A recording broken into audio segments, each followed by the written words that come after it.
every generation adapted this addicted gene through the grapevine. It came down. Everybody did it different. Some people went to alcohol, then I went to food, then I went to workaholism, then I went to love and sex addiction. For me, codependency. It went to different forms.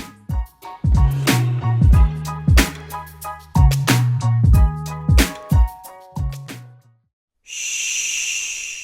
Welcome to the Secret Life Podcast. Tell me your secret. I'll tell you mine.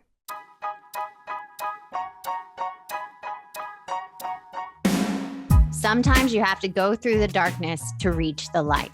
That's what I did.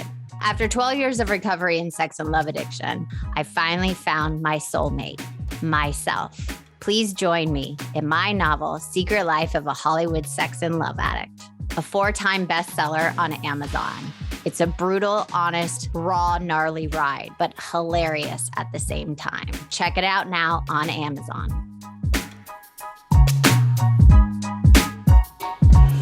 Welcome to Secret Life Podcast. I'm Brianne Davis-Gantt. Today I'm pulling back the curtains of all kinds of human secrets. We'll hear about what people are hiding from themselves or others. You know, those deep, dark secrets you probably want to take to your grave? Or those lighter, funnier secrets that are just plain embarrassing. Join me each week as we take a deep dive into one subject matter, exploring the how, what, when, where, and why of it all. Get ready for a more focused, more revealing journey of the human experience. This is Secret Life, and I'm excited for you to join the ride. Today, we are talking about dun dun dun. Addiction is not just a trauma response. Yay! Addiction is actually, it's a genetic disorder. It is a disease. It is actually in our DNA.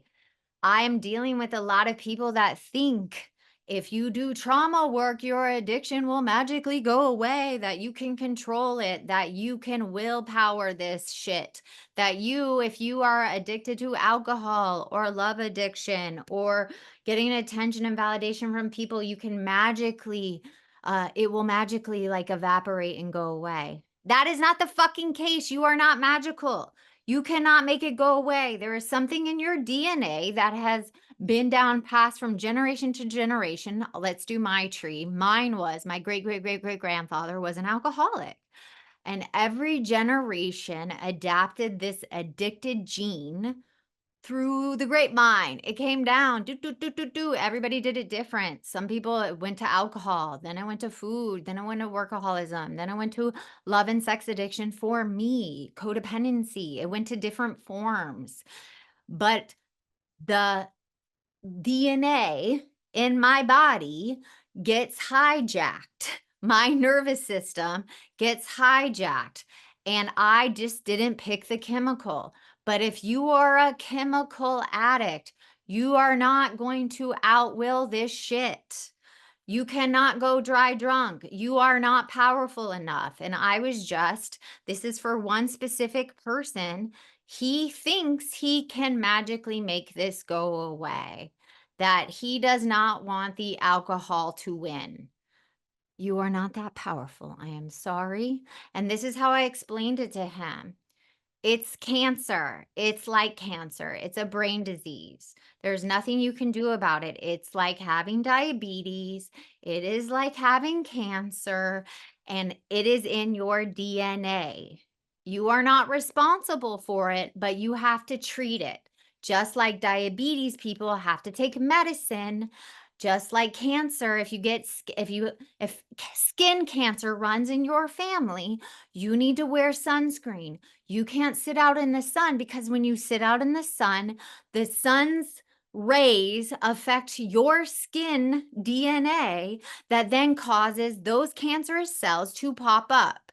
If you drink alcohol, it affects your DNA differently than other people, that then causes it a reaction in your brain to then pop off. It literally, you cannot stop.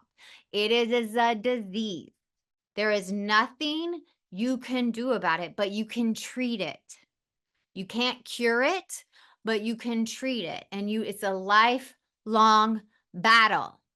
And there's people out there, and it pisses me off, very big professionals that think that addiction is just untreated trauma. I have to pause because you should see my face. If you're looking at the YouTube, my face is pissed because yes, trauma brings up addiction. Yes, trauma makes addiction worse.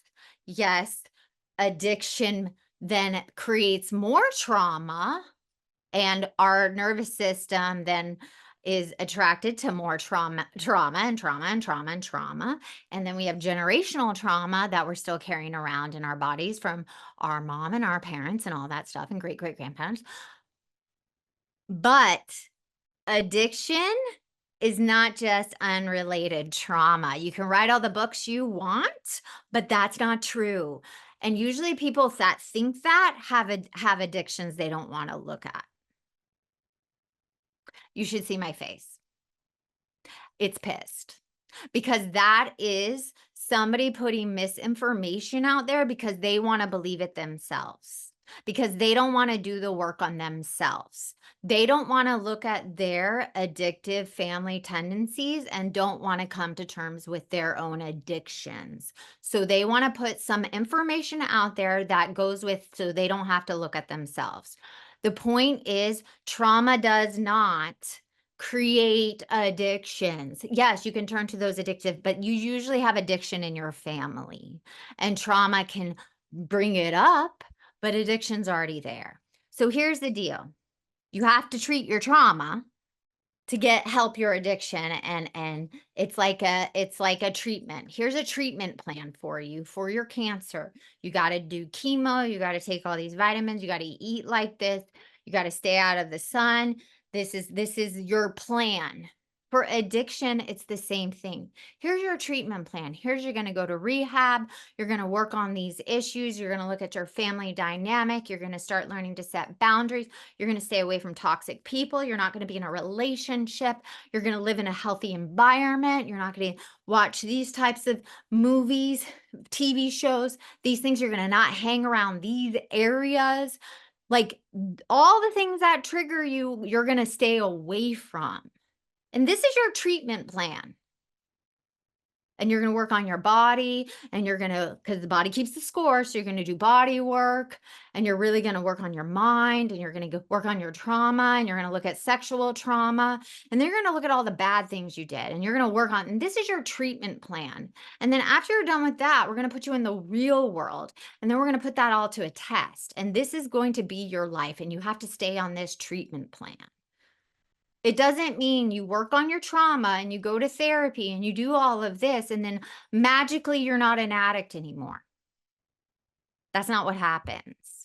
It doesn't just go away. You don't do a dear father letter and a dear mother letter and then forgive them and then look at your sexual trauma and go through that and grieve that and then do all that work and then you're magically not an addict anymore. That's just not how it works. I wish it did. That would be lovely. Here's the quick fix. Here's the solution, the 60-day solution, and you're free and you're never going to be addicted to anything or anyone, and you're not going to go into toxic relationships because any chemical addiction is usually tied to a toxic relationship. So I believe any chemical substance addiction underneath that is a toxic relationship with a family member or a significant other. There's some kind of toxic relationship driving it. But you're never cured. It's there. You have to constantly treat it. I'm constantly going to be a sex and love addict. I'm constantly on a treatment plan. I need to check in with my people, my support system. I need to make sure I'm connecting to healthy people. I need to take care of my body. I need to feel my feelings. I need to make sure I'm not overworking, which sometimes I'm not doing well at. I need to literally clear my mind, stay away from toxic environment, stay away from toxic people, eat well, make sure I'm not eating my feelings because I used to do that as well. Like I am on a treatment plan all the time, even after 15 years. This does not magically go away. And I don't even have a chemical substance problem. So put that on top of it. That's a whole other ball game. And I've done every trauma work you can do. And so trauma does not create just an addiction. The addiction is scientifically proven in your DNA. So if you have an addictive personality or you are an addict, please hear me. You are not going to win. You might have a period where it's like blanketed or numbed out, or you find a cold plunge or a meditation practice where just it puts it to the side for a situation because you're obsessed about something else. That might happen, but sooner or later, the dragon's going to come and it's going to bite you. And that dragon is the addiction. It's going to come. It's in your family. It's in your DNA. So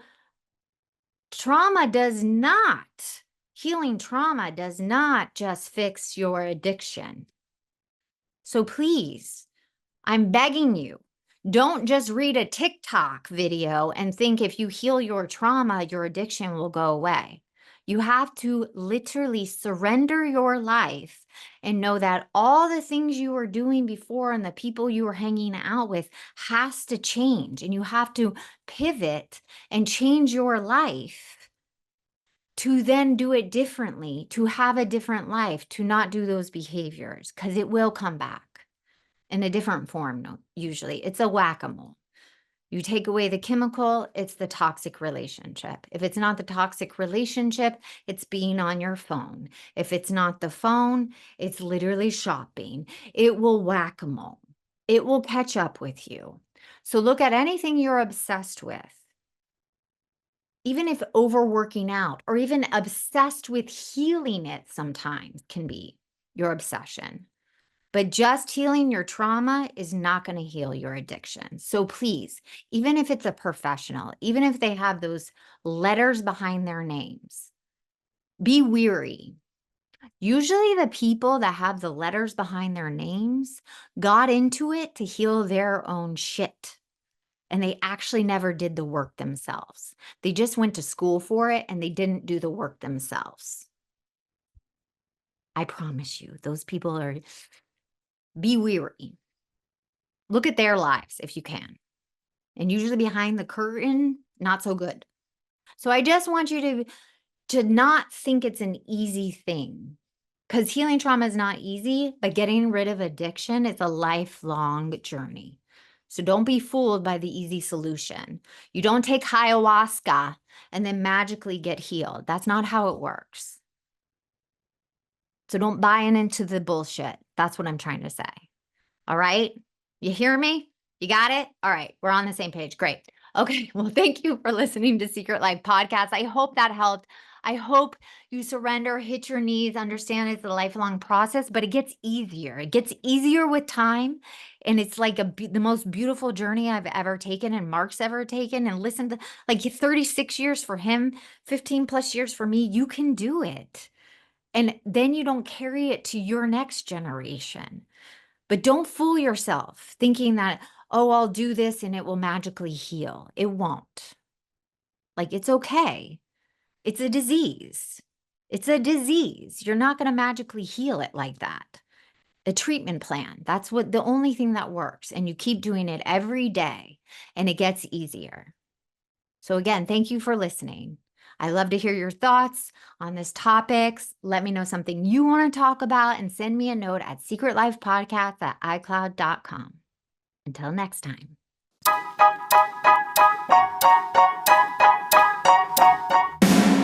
Thanks again for listening to the show. Please subscribe, rate, share, or send me a note at secretlifepodcast.com. And if you like to check out my book, head over to secretlifenovel.com or Amazon to pick up a copy for yourself or someone you love. Thanks again. See you soon.